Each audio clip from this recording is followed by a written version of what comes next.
স্বরাষ্ট্র উপদেষ্টা জাহাঙ্গীর আলম চৌধুরী বলেছেন, ফ্যাসিবাদ বিদায় নিলেও তাদের সহযোগীরা এখনও দেশবিরোধী ষড়যন্ত্র চালিয়ে যাচ্ছে।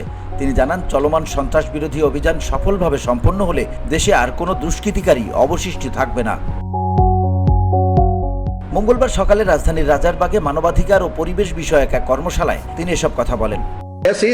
সন্ত্রাসী মানুষদের বুকে গুলি করে ঝাঁঝাকারী হেলমেট বাহিনী, দুষ্কৃতিকারী, উস্কানিদাতা, জনগণের ভয়ভীতি প্রদর্শনকারী, দুর্নীতিবাজ গ্রেপ্তার করে আদালতে যাবে, আর তথ্যের সীমাবদ্ধতা কিংবা এজেন্সির ব্যর্থতার কারণে জামিন হয়ে পুনরায় অপরাধে জড়িত পড়বে, এটা কোনোভাবেই কাম্য নয়।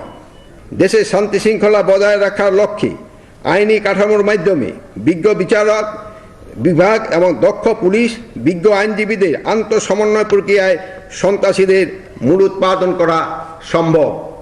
তিনি সংশ্লিষ্ট কর্তৃপক্ষকে সতর্ক করে বলেন, গণ অভ্যুত্থানের সঙ্গে জড়িত কেউ যাতে জামিনে মুক্তি পেয়ে দেশকে অস্থিতিশীল করতে না পারে সেদিকে বিশেষ নজর দিতে হবে।